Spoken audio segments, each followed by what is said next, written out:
All right, this is AP, AB, and BC Calculus. We're doing Unit 5, Section 7, which is using the second derivative test to determine extrema. So let's go ahead and walk through what the second derivative test is. So the second derivative test, let me get a pen. All right, so the second derivative test. If f prime of a equals 0 and f double prime of a is negative, then f of a is a relative maximum. If f prime of 0 or f prime of a equals 0 and f double prime of a is positive, then f of a is a relative minimum. And if f prime of a is 0 and f double prime of a is also 0, then the test is inconclusive. Cool, okay, but what does that mean? So let's draw a visual so that you can kind of see what it looks like. And I have legit drawn this same visual for 20 plus years of doing calculus because I always forget which is which. So f prime of a means that the graph of f has a horizontal tangent at x equals a, meaning it's level, right, or flat. So let's draw the three scenarios and see why the second derivative test makes sense. So f prime of a is 0 and f double prime of a is negative, meaning f is cupping down. So we have a function that is cupping downward but has a tangent line that is horizontal. That's totally a max, right? If we have a graph that is cupping upward, but at a, the tangent line is horizontal, oh, well, that's totally a min.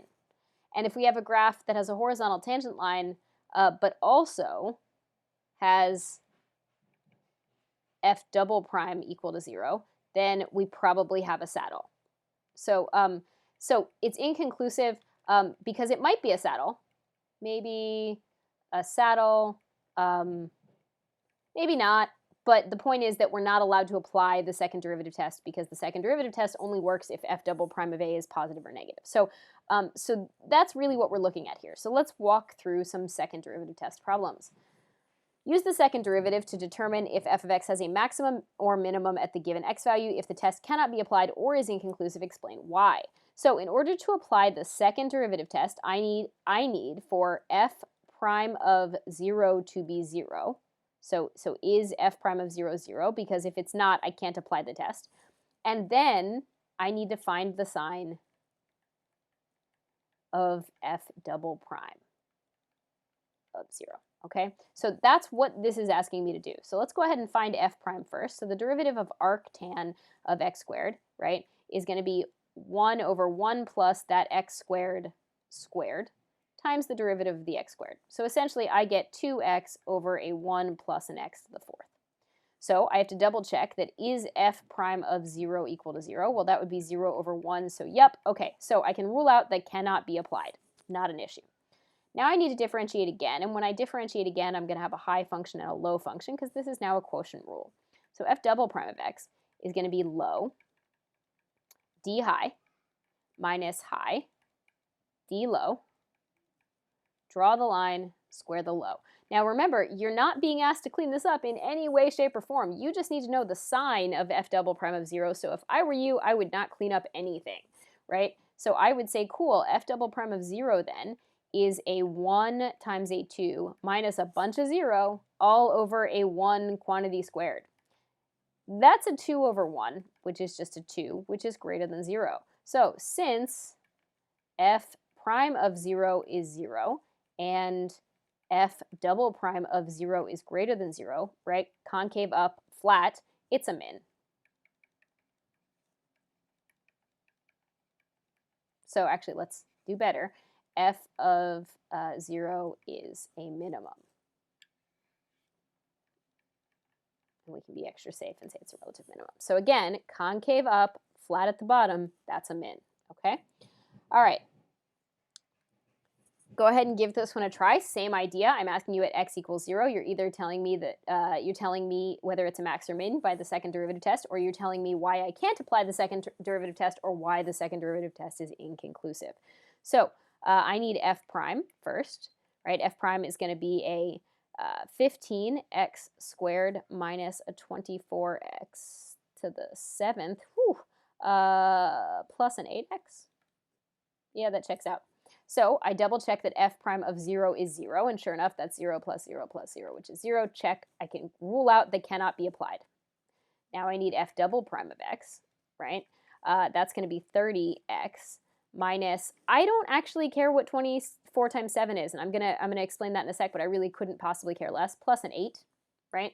So I need f double prime of 0. Well, that's going to be 0 minus, the reason I didn't care is 24 times 7 times 0 is still 0 plus an 8, which is greater than 0. So f double prime of 0 is greater than 0. Since f prime of 0 is 0 and f double prime of 0 is greater than 0, f of 0 is a relative minimum. Cool? All right. All right, so yet again, we have one of these crazy table problems, and you're probably like, oh no, I hate table problems. But remember, most of the time, a table problem is actually super friendly because most of the work is done for you. You don't have to differentiate equations. You don't have to worry about the rules. You just have to take what's handed to you, look at values, and then answer the question. So f of x is a twice differentiable function, meaning that it has f prime and f double prime. Select values of f prime and f double prime are given in the table above. Which of the following statements are true? And I'm asking you to list all of the ones that are true. So it could be 1, 2, and 3. It could be 1, 2, 4. It could be 4 only. Okay, so let's look at each one of these one at a time. F of x has a relative minimum at 0. Well, let's look at what's happening at 0, okay? So let's look at number 1 first. F prime of 1 is 0, so I can apply the second derivative test. F double prime of 1 is 2.3, which is greater than 0. So we're looking at concave up and flat. Yep, that's a min. So that one's true. So 1 is true. Let's look at 2. Number 2 says f of x has a relative maximum at 5. Well, let's look at 5. So if we look at the second thing, we have f prime of 5 is 0. That's given. Check. And f double prime of 5 is a negative 4.8, which is less than 0. So we're looking at concave down and flat. Yep, that's a max. True. So 2 is true, right? F has neither a max nor min at 1. Well, since we already said 1 was true, 3 is false, right? So 1 was true, so that rules out 3, right? F has a relative minimum at 3, okay? Well, f prime of 3 is 4, which means that this is not an extremum of any kind, right? Like, so since f prime of 3 was not 0 and was not non-existent, right? So this one is also false, right? The trap here is if you reversed the second derivative and the first derivative, right? So there you go. It's 1 and 2 only. So 1 and 2 only are true. All right. So, oh, you might also, as a side note, see this as multiple choice, right? Where answer A says 1 and 2 only, and answer B says 1, 2, and 3, and answer C says 3 only, and answer, right? So this is called multiple choice, but I made it a free response by just listing them. All right. So P2 tried the same thing. Again, you're given the table, right? So you're just looking at the sign charts that were handed to you. So let's walk through them one by one. You are welcome to pause me. So F has neither a max nor min at 15. Okay, I would wait on this. Wait to try 2 to 4. And the reason I say that is we saw in the last example, it's much easier when you're showing if something has a value, and then you can rule out the neither situation. So let's wait on 1 and let's jump right to 2 first. So F has a relative minimum at 30. Well, let's look at what F prime of 30 is. Okay, so F prime of 30 is a 5. Right? Well, that's false. So which that's not a 0 or does not exist, right?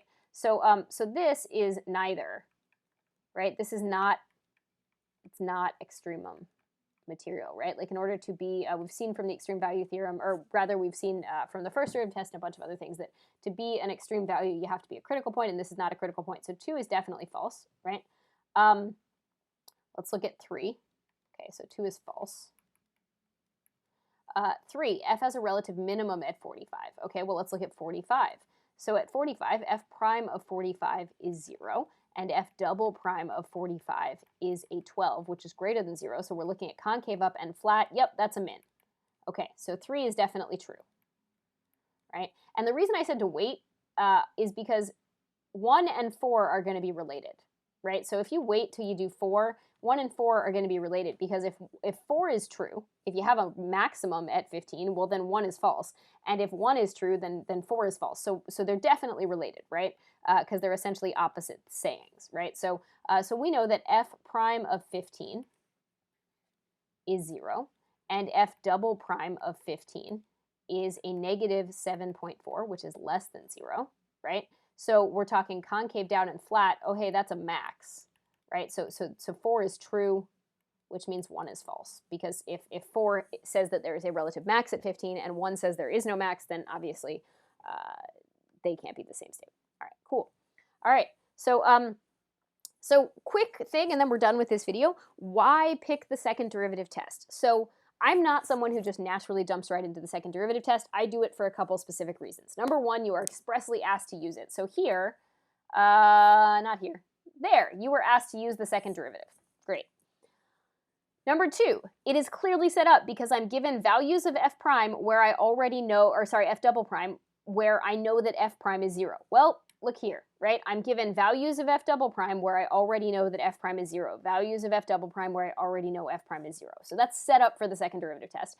And then honestly, if neither of those things is true, I only use it when it would be either really, really hard to make an f prime sign chart, right? Like if the f prime sign chart is way too difficult and I don't have a calculator, right? Probably going to use the second derivative test. Or if I have a calculator that'll let me find the sign of f double prime really fast, that's a great reason to use the second derivative test. The one thing I will say is when not to use the second derivative test is if finding the second derivative is like a disgusting, horrible, like 2-page long problem, then don't use the second derivative test. It's an important skill to have in your toolbox because there will be times that you are not given enough information about f prime to determine if something has an extreme value, whether it's a max or a min, and you are given enough information with f double prime. So this is something you want to have in your toolbox to use, but it's not something that I naturally go to most of the time unless there are certain circumstances present, okay? So there you go. That is Unit 5, Section 7.